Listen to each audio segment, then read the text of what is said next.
So this morning we thought we would deal with where Australia sits in relation to Bible prophecy. Of course, you don't find the name Australia in the Bible, but we are in fact there in the Bible, this country. So we'll have a look at some of those things. But let me just start out by quoting the words of an Australian. This gentleman, Admiral Chris Barry, he's now retired, was once Chief of Australia's Defence Force between 1998 and 2002. He of course has seen a lot of war in his time. He sent troops into battle. He now says, "We are sleepwalking towards a conflict that will alter the world as we know it. Australia," he says, "will be invaded. He fears for the country his grandchildren will inherit." Now, of course, he's quite correct. Australia will be invaded, but not by the Chinese or the Indonesians, but by the saints. Yes, so they will be invaded. So Australia is going to be taken over, and it will get a new government, but he doesn't have to worry about his grandchildren, because if they survive the events of Armageddon, then they're going to have a pretty bright future. So he's quite right about that. Australia will be invaded. But this is what he said in an interview recently. He said, "Australia is plunging headlong into catastrophe, and we are utterly unprepared. In fact, we may be past the time when we can prepare. The time bomb is ticking, and it will explode in our lifetimes. All certainty will be lost. Our economy will be devastated. Our land seized, our system of government upended. This isn't mere idle speculation or the rantings of a doomsday cult, which of course we're accused of being from time to time. This is the warning from a man who has made it his life's work to prepare for just this scenario." So the point I want to make about that, of course, is if people like Admiral Barry can see that something is coming, they know that the end is nigh, then where should we be? What should we be thinking? How much should we be preparing? If people in the world who have no knowledge of Bible prophecy can see from what's happening that the day is coming when everything's going to be turned upside down. So it's a warning to us, isn't it? It's an encouragement to us to make the most of what God has given to us, the clear signs that he's about to send his Son back to the earth. So then, what about Australia? Well, of course, we read in the scripture that Australia is connected to Britain, and we want to just deal briefly with that. Now, just last year, but over 12 months ago, on the 23rd of June 2016, we saw perhaps the most dramatic fulfilment of Bible prophecy since 1967. There's been a lot of things happening, but that was very, very dramatic. It happened against all expectations that the British voted to leave the European Union, of which they had been a member since 1973. All thought that the yes vote would win. They thought that people who had comfortable jobs in London, in the finance and insurance industries, would vote en masse to stay in Europe because their jobs depended on it. Well, of course, God had different ideas.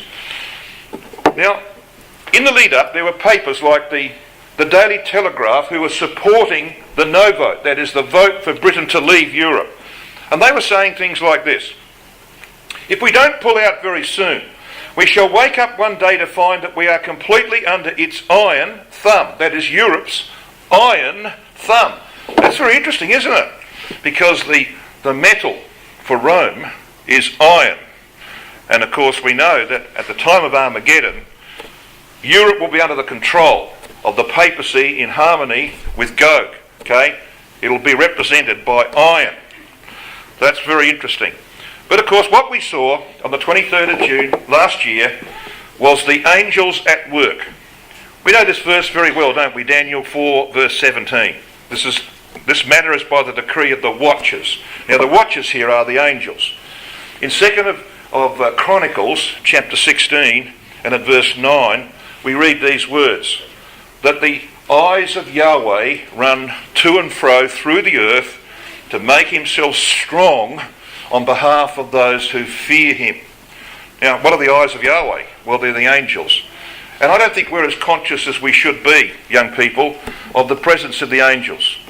If you are baptised, then an angel has been appointed by Christ, personally, by Christ, and sent forth to do what he can to see that you're in the kingdom. We read in Hebrews chapter 1 verse 14 that the angels are God's ministers. They're ministers to the faithful, to the heirs of salvation. And so when we're baptised, and sometimes a fraction before, an angel is appointed. Now he's probably had many others to look after. He might have looked after Adam, we don't know. But he's had others to look after. And they're dead, they're gone. So he's now given another person to look after. They can't get you in an arm lock and frog march you into the kingdom. They can't do that. They're not going to get hold of your brain and mould it like plasticine. They can't do that. What they can do is manipulate circumstances. They can manipulate things around you to force you or to try and push you in the right direction. So that if you're heading off to do something that's wrong, maybe something will trip you up along the way. That's the way the angels will work. But if you don't realise that they're there, if you're not conscious of their activity in your life, then of course you'll stumble on and go your own way. We're not as conscious as we should be of the activity of the angels. But when they're not required to be near us, they can be doing things like this and supporting their fellow angels in the work of manipulating the affairs of nations. And we saw that. We saw that dramatically in June last year. This matter is by the decree of the watchers and the demand by the word of the holy ones, to the intent that the living may know that the Most High ruleth in the kingdom of men. You know, the activity of the angels in fulfilling Bible prophecy is useless to people who are dead, isn't it? What good is it to them? It's only good to people who can see it, to the living, that they may know that God is at work in the earth and gives it to whomsoever he will, even men like Donald Trump. That's why it says he setteth up over at the basest of men. Now, many of you will be aware of what happened on the 23rd of June 2016. It was a Thursday. It was a normal work day. The British people, most of them, went to work like they always do. But that was a day to vote. You're either going to vote yes, we're going to stay in the European Union, or no, we're going to leave it. And they expected the yes vote to win quite comfortably. So off people went to work, particularly in and around the London area. But at midnight on the 23rd of June, as the new day began, a storm came from Europe. Storms don't come from Europe. This storm came from Europe. It hit just after midnight and it flooded the streets of London, and people said, oh well, by the time I go to work in the morning it'll be all over. Yes, and it was, so they went off to work. Well, it didn't stay that way. People went to work that day and they thought, well, I'm going to go out at lunchtime and I'll go down to the local polling booth in London and I'll vote. Couldn't get there.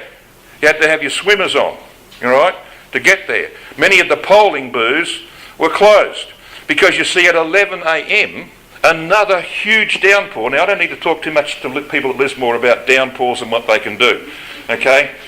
I sat in a little place the other night with my lovely wife, and just above us was the watermark where the water had been up to. So, you know, you don't have to be taught about what floods can do. Well, this is what happened in London. And polling booths were shut at lunchtime. People couldn't get out. It was pouring down with rain. So they thought, that's not a problem. We'll wait until we go home. We'll catch the train, the bus, or whatever it may be, the taxis, and we'll go off home, because the polling booths were going to be open until 10 p.m. at night. You had that long to vote. What happened? 5 p.m, another huge downpour. No trains, no buses, no taxis, no way of getting home. They reckon that close on 2 million people in London didn't get to vote. And the no vote won by 1.7. 1.7 million. Okay? God was at work. See, this is an interesting picture. This is the 23rd of June, 2016. Can't read that from the back, but I'll read it for you. 10:03 p.m.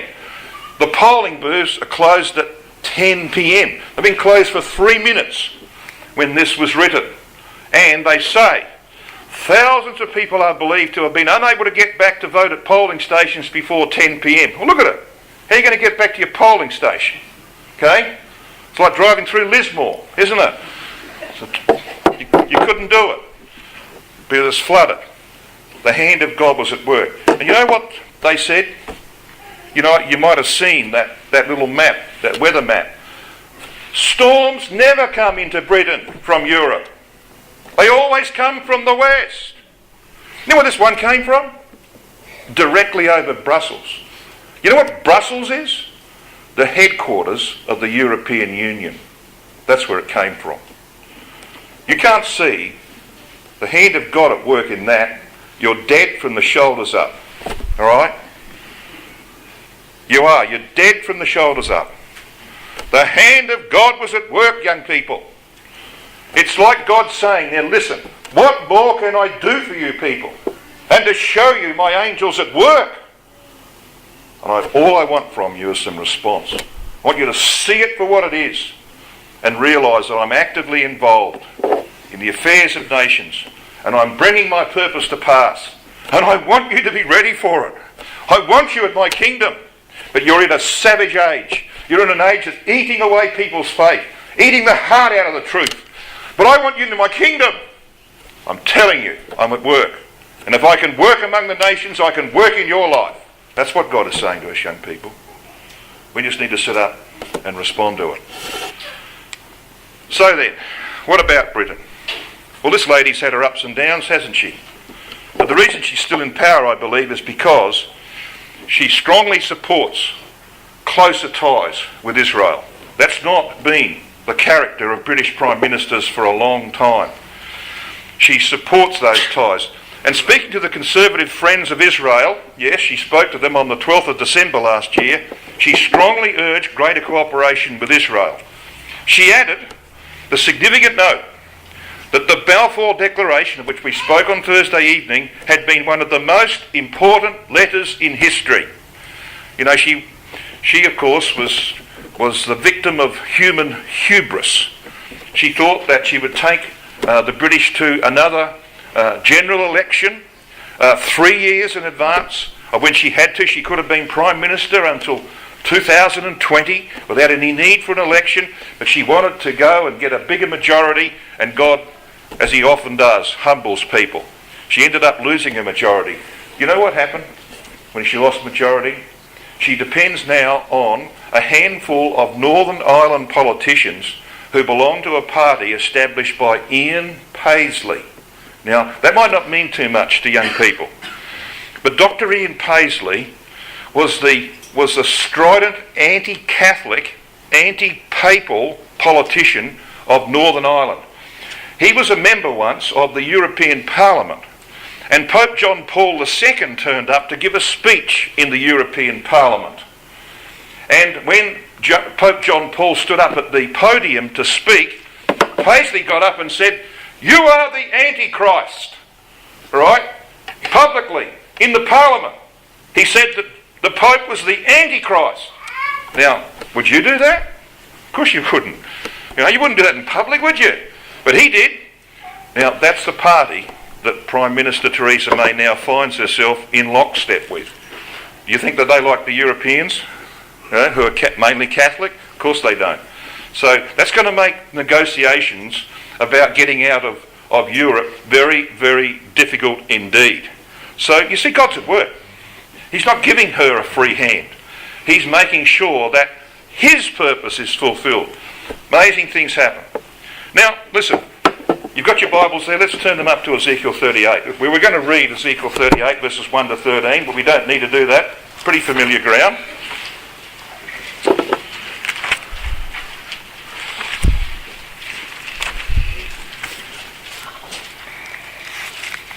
Ezekiel 38, and of course we know what happens here. We've got the Gogian invasion, verses 8 to 12. And then we've got those who oppose it. And we spoke about this the other night, because of course the first cab off the rank is Sheba and Dedan. And this is a reference, Sheba is a reference to Yemen, which is on its way to becoming part of the confederacy of southern Saudi Arabia, or the Arabian Peninsula nations. And of course Dedan is Saudi Arabia and the Gulf states. So they're the first ones to object to Gog's invasion, but they're not alone. They're joined, aren't they? Because it then says, and the merchants of Tarshish, with all the young lions thereof, shall say unto thee, art thou come to take a spoil? Now Tarshish can be identified both in Scripture and by history with Britain. We'll just do a little bit of that. And I'm sure that this is pretty common knowledge to most of us, but let's just review that ground again. That Tarshish is in fact a reference to Britain in this place. Now, it's an interesting fact that among the countries who survived the last massive global financial crisis that we had, which by the way is going to be very small compared to what's coming, the best were Australia, Canada, India and New Zealand. Interesting, because they are in fact the young lions spoken of in Ezekiel 38 and verse 13. Now all of them have something in common. They have a British system of government, and 3 of those nations share the Queen as their titular head of state. Now of course it's a matter of great irritation to many Republicans in Australia that we've still got the Queen as our titular head of state. People don't like that very much. I wonder why that's still in existence. Well, it's still in existence because, of course, God has made it so. Why? Well, because Australia is linked, strongly linked to Britain. It's one of the young lion powers. Now, did you see this?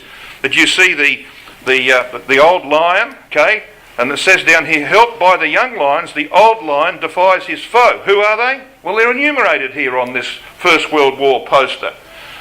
Australia, Canada, India and New Zealand. Now you don't see reference there to the United States of America, do you? That's because the US is not a young lion. And I want to deal with that matter a little later on. So here's our biblical teaching delivered for us in Elpis Israel. This is what we've been teaching. Brother Thomas wrote, but there was also a Tarshish to the northwest of Judea. This appears in the case of Jonah, who embarked at Joppa, now Jaffa, on the Mediterranean, to flee unto Tarshish from the presence of the Lord. It is evident he must have sailed westward. It is not exactly known where the western Tarshish was situated. It was a country, however, not a city, whose merchants frequented the Tyrian fairs. Addressing Tyre, the prophet says, Tarshish was thy merchant by reason of the multitude of all kinds of riches, with silver, iron, tin and lead, they traded in thy fairs. He says these metals are the products of Britain, celebrated by the Phoenicians as Baratanak, or the land of tin. And of course from Baratanak we get Britain. That's how that name came into existence. And of course Brother Thomas is referring to Ezekiel 27 and verse 2 and 12. Now, son of man, take up a lamentation for Tyrus. Then verse 12, Tarshish was thy merchant. So he's quoted those words we've just read. The Phoenicians discovered the tin deposits of the British Isles through their own exploring and seeking out of new products and markets for them. They kept the knowledge of the Cornish tin mines a closely guarded secret so they could control trade in the metal and charge a high price for it. That doesn't sound like anything other than human behaviour, does it?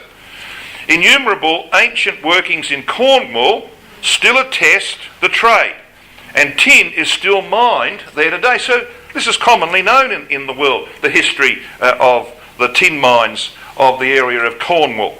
Now, I went there a decade or so ago, and these are my photographs. You see these old tin mines here? They're all over the place down in the southern part of Britain. You know, you've got this Tolgus tin here. Well, we know that the Phoenicians were there. You know how we know the Phoenicians were there? There's evidence everywhere that they were there.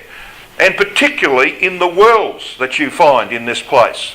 Now the British always dug round wells. So when they dug a well, they dug a round hole, they got stones and they put it around. The Phoenicians went a little bit further. They always constructed square wells. Now that's a much harder job. You've got to have a square hole in the ground and you've got to get in there and, you know, build up the wall, the rock wall of the well. It's a difficult job. But that's what the Phoenicians did. So we know that the Phoenicians were there, living for a long, long time on the southern coast of Britain. This is how Britain became the Tarshish of Ezekiel. They were there a long time, even before the days of Ezekiel. They were fiddling around in that area. So this is the history. This is a commentary on the Phoenicians and Britain. The fact that the tin trade existed is too well attested to need proof. Herodotus, as early as 445 BC, speaks of the British Isles as the Tin Islands. That's a long time before Christ. Pythias mentions the tin trade, as does Polybius. Diodorus Siculus gives a detailed description of the trade. He tells us that the tin was mined, beaten into squares, carried to an island called Ictus, joined to the mainland at low tide, probably the St Michael in Cornwall today. The trade existed as early as 1500 BC. Really? And Sir Edward Creasy writes, the British mines mainly supplied the glorious adornment of Solomon's temple. Really? So, that's how old it is. This matter ties in very well with the involvement of Phoenician builders with the construction of Solomon's temple. So it goes back a long, long way, does the British involvement with these metals that are mentioned in Ezekiel chapter 27. So there's no doubt that the Tarshish of Ezekiel 38 verse 13 is a reference to Britain, and there's no doubt therefore that the young lions are those who owe their existence to Britain and who have the British form of government. And that of course is Australia, Canada, India and New Zealand. But what about the United States of America? Where do they sit in the scheme of things? Well, they're not a young lion. And it's a simple fact, young people, that our community, from the 1840s right down to the 1950s, over 100 years, never ever taught that America was a young lion. Did you know that? It was not Christadelphian teaching that America was a young lion. We have messed that up big time. All right? And we've got to go back to our roots. We've got to go back to what was right. And it was right then, and it's being proved right again. We can't see that happening, then we're blind. It'll be proved right again that America is not a young lion. They will be pushed aside by the Great Depression that's coming. We'll talk more about that this afternoon, God willing. Pushed aside, and history will be repeated. America played no big part in the First World War. They came in July 2017. Their troops didn't go into the battles until April 2018. 2008? I mean 1918. I'm 100 years out. 1917, they came in to France. Troops went into battle in 1918 in July. The war ended in November. Second World War, they came in late, only when the Japanese bombed the living daylights out of Pearl Harbor. And then they came in and they got involved in the war. Of course they influenced it, but they were late. They were not interested in it because they were in too much trouble at home. Too many people saying we don't want to get involved in anybody else's wars. So history will be repeated because the Great Depression that's coming is going to hit America harder than any other nation on earth. Even the world knows these facts. This is the Punch magazine. Now, the Punch magazine was a light-hearted magazine back in the 1920s. This is 1923. This is The Lion. The Lion is Britain, It's a British magazine. Alongside the British Lion, you've got Australia. You've got New Zealand. You've got Newfoundland, which was part of the British Empire at the time. You've got Canada. You've got South Africa. You've got Ireland. You will not find America there. All right? Even the world knew that America was not attached to Britain. The Americans rejected the British. They fought a war again. They got the French on their side to get rid of the British. They wanted no part of the British form of government. They refused to use British titles. Have you ever heard of an American called Sir someone? Of course you don't. Unless, of course, they're idiotic enough to go and take it off the Queen against the will of their people. So, that's the position. So the pioneers were very clear about this matter. You can go back and have a look at what they say. Now, this is a quotation. I'm not going to read all of that. This is a quotation in the Logos magazine going back to 1950, where Brother Thomas's writings on this matter are quoted. But here is one of them.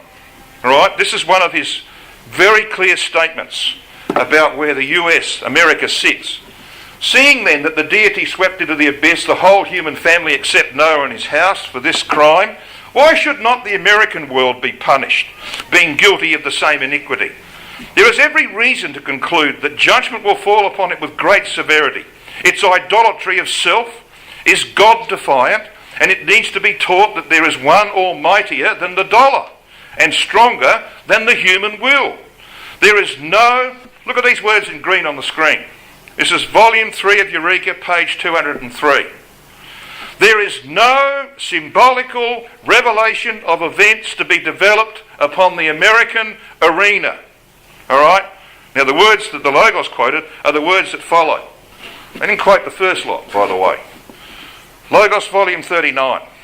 This article in the Logos lists America, Canada, Australia and South Africa as vigorous young lions on the basis of the English language. Well, 2/3 of the world speaks the English language. It does not mention New Zealand. I think our cousins across the ditch might be disappointed that they didn't get a Guernsey as a young lion, all right, when they're definitely a young lion. So then, how do we come to this conclusion that the US is a young lion? Well, there was a brother who shall go nameless except for initials, all right, there was a brother in the 1950s and 60s who wrote extensively on the origin and location of Tarshish under the banner Eureka in the Light of Today in the Logos magazine. He was an international speaker who wrote extensively, and of course ultimately the wheels fell off. So what are the qualifications? What are the qualifications for a young lion, do you think? Well, origin, yes, to be sure, that's got a part to play. Colonization by Britain, yes. The British did colonise America, but they were kicked out in 1781, 1782. Culture and language of the parent line, yes, that would have a part to play. But what does a lion represent in Scripture? If I asked you, give me some scriptural proof. What does a lion represent in Scripture? Then you would go to Genesis 49, verses 9 and 10. And it would tell you that a lion represents government. It's got to do with government, okay? So to be a young lion, you have to have the British form of government, a parliamentary system with a prime minister and a cabinet. And there are only several countries in the world that have that, okay? They happen to include Australia, Canada, India and New Zealand. America does not have a British system of government. It is in fact French. And if I had time I could demonstrate that to you, and I probably will do a little bit of that. So history will be repeated, and the US will be sidelined by the Great Depression of the 21st century. They will not play a major role in the events of Armageddon. That is clearly what is beginning to happen. So let's just give you one more quotation from Brother John Thomas on this matter. Way back in 1860, in his magazine, The Herald of the Kingdom and Age to Come, he was asked a question. The question came from a sister. It was, in the revolutions of the world, what part has America to perform? This was his reply. Now, there was a 4-page article. You can check this out. You can go and actually see it for yourself. Pages 107 through 111, actually. But this is the section I quoted from pages 107 and 108. This was his answer, under the heading, The Destiny of the United States. This is the very first paragraph of his 4-page response. By America, in the inquiry, we presume, is meant the United States. In reply, we remark that this confederacy is not represented by any prophetic symbols, nor are there any verbal predictions concerning it, after the manner of those concerning Babylon, Persia, Macedonia, Rome, the 10 kingdoms, Russia, and so forth. See? Pretty clear, isn't it? The Christadelphian belief from the 1840s right through to the 1950s, well over 100 years, was that America was not a young lion. Brother Roberts once said, America would make a good young lion, because of its relationship with Israel. But he did not say it was, right? Because they're not. And he knew that. Well, that's enough about America for a little while. I want to turn then to what's happening in India. Some of you are probably fully aware of what's happening in India. India has for a long time had the largest navy in the Indian Ocean.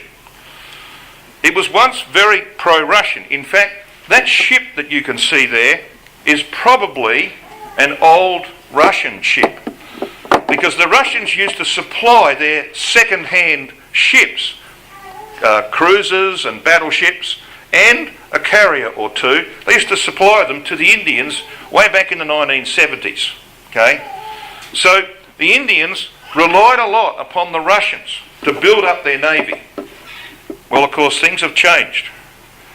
India now has very little relationship with Russia, and they have a very strong relationship with Israel. And of course, we know, we've just been reading through the record of 1 Kings, we know that Solomon used to send ships to an eastern Tarshish. They went out of Ezion-Geber and they went down through the Gulf of Aqaba as we know it today, and they went around the coastline of Iran as it is today to India. And they brought back apes and gold and peacocks and all sorts of stuff from India, clearly from India. Okay, so there was an eastern Tarshish. Now we've been talking about the western Tarshish, Britain, and of course it's growing closer to Israel, and that will continue along the way because now Britain is independent of Europe. They don't have to follow European doctrine. Okay, so that's going to happen in the west. But what's happening in the east? Well, what's happening in the east is that we're getting the development of the eastern Tarshish. So there's going to be one at the end of the days. Now let me just show you what's happening in the relationship between India and Israel. The Prime Minister of India is Mr. Narendra Modi, and he visited Israel recently. And this was the report by the Debka file on the 4th of July this year. Modi's visit, strategic leap in Indian-Israeli ties. Narendra Modi's 3-day visit to Israel on the 4th of July is imbued with symbolism, breathtaking benefits to the two countries, and an era of promise for both.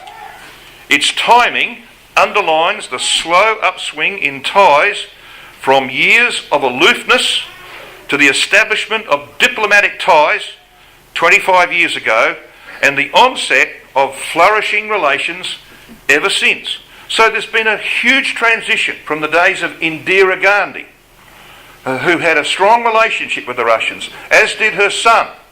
A huge change has come over Indian politics. And they're now, of course, well and truly in what we call the Western camp. He saw, it says, his visit as a turning point for catapulting the two countries to new horizons. So this, I think, is quite a spectacular development. So here's Narendra Modi. Okay, here's this gentleman. He stands out for Israel, says Debka, not just as the first Indian Prime Minister to visit, but also as a prominent world leader willing to skip the Palestinian Authority in Ramallah. Now, think about that. How many nations are prepared to ignore the Palestinian cause? Very, very few. Maybe Donald Trump. He's sort of walking on eggshells at the moment in relation to Palestinians. Maybe him. But Modi does not care what the Palestinians think. He wants to build a relationship with Israel, and if the Palestinians are upset about that, he doesn't care.